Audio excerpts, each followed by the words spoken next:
की महाराज विशेषता। ये है हनुमान जी के जीवन का वैशिष्ट्य। समुद्र पर महाराज सेतु का निर्माण होने लगा। नल बानर समुद्र में पत्थर डालने लगे। हनुमान जी ने विचार किया छोटे छोटे पत्थर कब तक डालेंगे, चलो कोई पहाड़ लेके आता हूँ। और तब द्रोणाचल के पुत्र गोवर्धन को लेकर के आ ही रहे थे, ब्रजमंडल के ऊपर आए थे, तब तक किसी ने सूचना दे दी, टेलीफोन कर दिया होगा, ये हनुमान सेतु का काम पूरा हो गया, तुम लौट आओ। तो गोवर्धन को वहीं ब्रजमंडल में रख दिया। गोवर्धन भगवान से प्रार्थना करने लगे, प्रभु पिता से दूर हो गया, आपकी सेवा में भी नहीं आ पाया। प्रभु ने कहा कि चिंता मत करो, इस बार तुम्हारी सेवा मैं नहीं ले सका, अगली बार जब मैं कृष्णावतार में आऊंगा तो इंद्र क्रोधित होकर के जब जल वृष्टि करेंगे तब तुम्हारी सेवा मैं लूंगा। 7 दिन 7 रात्रि पर्यंत मैं तुम्ही को धारण करूंगा और तुम्हारे नीचे हमारे ब्रजवासी सुरक्षित रहेंगे। बोल गोवर्धन नाथ की। कथा आती है उस समय एक गिलहरी भी छोटी छोटी महाराज वो कंकड़ उठा करके समुद्र में डालने लगे। बानर भालू हंसने लगे, देखो हम इतने बड़े बड़े पत्थर डाल रहे हैं, ये छोटी छोटी कंकड़। गिलहरी उदास हो गई और मन ही मन राम जी से कहने लगी, प्रभु आपने मुझे इतना छोटा क्यों बनाया, मुझे भी बड़े बनाते, मैं भी बड़ी सेवा करती। हनुमान जी गिलहरी के मन के भाव को समझ गए और गिलहरी को महाराज उठा करके अपने गोद में बैठाया और हाथों से सहलाया तो महाराज राम जी की उंगली के निशान पड़ गए। और गिलहरी से कहा कि तुमको कोई गोद में लेकर अपना मनोरथ प्रकट करेगा, उसकी इच्छा पूर्ण हो जाएगी। परंतु ये गिलहरी इतनी चंचला होती है महाराज, जल्दी पकड़ में ही नहीं आती है।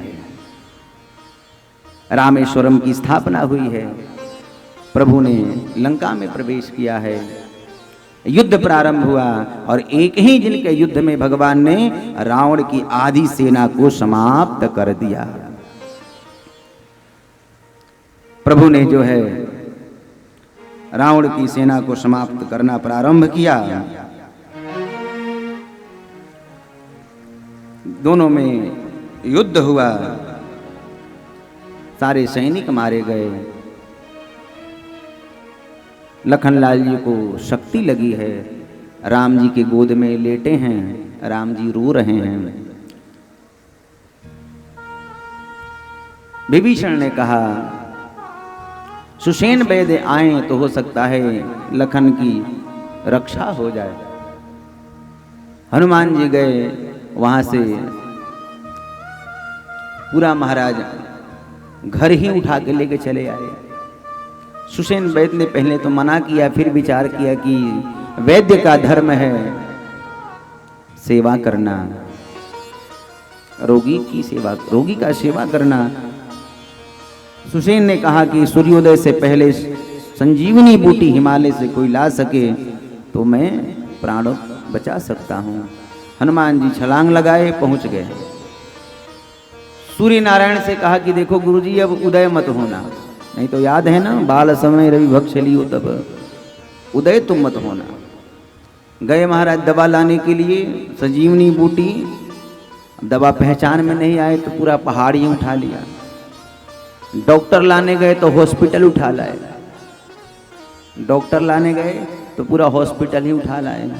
दवा लेने गए तो पूरा मेडिकल उठा लिया महाराज। लेकर के आए, राम जी की चरणों की धूली उस संजीवनी बूटी में मिला करके लखनलाल जी को पिलाया गया। इधर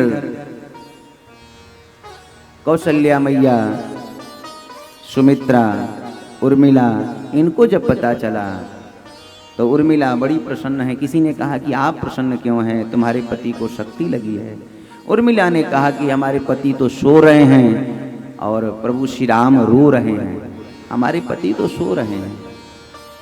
उनको नींद आ रही थी तो विचार किया कहाँ सोना ठीक होगा, तो भैया की गोद में अच्छी नींद आएगी। और विचार किया भैया गोद में कैसे लेंगे, तो जटाई जी जब घायल हुए तो प्रभु श्री राम ने गोद में बैठाया। मैं भी घायल हो जाता हूं तो प्रभु अपने गोद में मुझे लेंगे तो मुझे अच्छी नींद आएगी।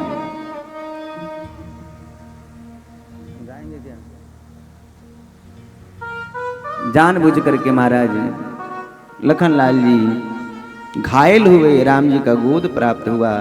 उसके उपरांत मेघनाथ आया है और तब श्री लखनलाल जी गए हैं। सुमरी कोसलाधीश प्रतापा, सर संधान कीन करिदापा, छाड़ा बाण माझ उरलागा, मरति बार कपटु सब त्यागा। लखनलाल जी के माध्यम से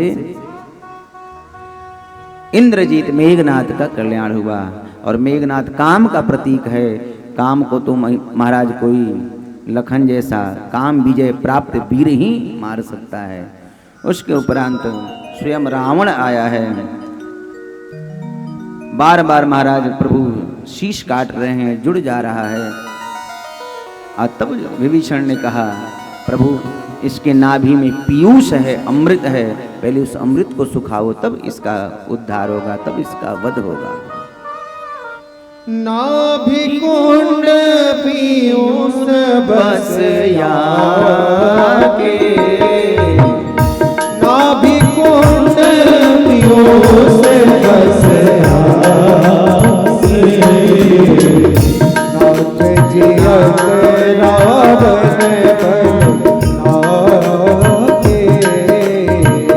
नाथ जियत रावण बल। भगवान ने महाराज एक बाण में नाभि के अमृत को सुखा दिया। उसके उपरांत जब दूसरा बाण मारा तो महाराज राम राम कह करके रावण का भी कल्याण हो गया। बोली राघवेंद्र सरकार की। मंदोदरी रोते बिलखती करुण क्रंदन करती हुई आई है। महाराज आपकी मृत्यु हो गई, अब मैं कहां जाऊं। विभीषण को राजा बनाया है प्रभु ने। कहने का अभिप्राय क्या है? जीवन में महाराज आपके पास धन बल हो, देह बल हो, तप बल हो, परंतु चरित्र का बल यदि नहीं है, किसी पराई स्त्री को महाराज आप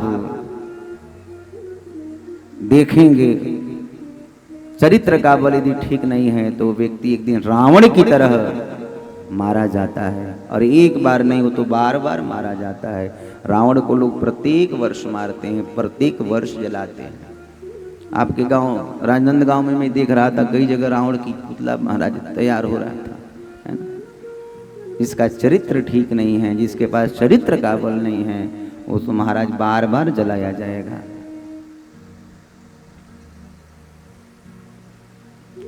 हनुमान जी गए हैं, माता जी को लेकर के आए हैं। अग्नि परीक्षा हुई है। अग्नि परीक्षा का एक ये भी भाव है, असली जो वास्तविक सीता थी अग्निदेव के पास सुरक्षित थी। भगवान अब वापस जाने वाले हैं, इसलिए अग्नि देवता से अपनी असली वास्तविक सीता को लिया।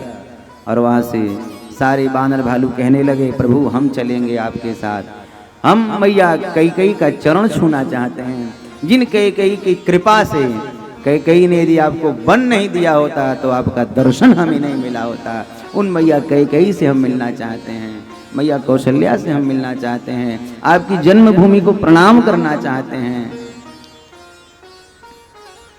प्रभु ने कहा कैसे चलोगे? विभीषण ने कहा कि वो पुष्पक विमान है, और पुष्पक विमान को लेकर के विभीषण आए हैं। सारे बानर भालू महाराज प्रसन्न होकर के उस पर बैठ गए हैं। और महाराज सब जितने बैठ रहे हैं उतना ही ये विमान बढ़ता जा रहा है, सीट खाली रह रही है। और सारे बानर भालू बैठ गए। सीता जी से परिचय दिला रहे हैं प्रभु श्री राम, देखो इन्होंने मेघनाथ को मारा। सीता जी ने कहा, प्रभु आपने किसी को नहीं मारा। प्रभु ने कहा कि सीता मैंने रावण का उद्धार किया, मैंने कुंभकर्ण का उद्धार किया। और उस प्रकार से सारे बानर भालू को लेकर के प्रभु श्री राम अयोध्या के लिए प्रस्थान किए हैं। और विमान में बैठ करके वहां से सीधे लंकापुरी से अयोध्या के लिए जा रहे हैं। चलत विमान कोलाहल होई, अजय रघुवीर कहाई सब कोई। अब हम सभी अयोध्यापुरी में प्रवेश करें राम जी के साथ में। उसके पहले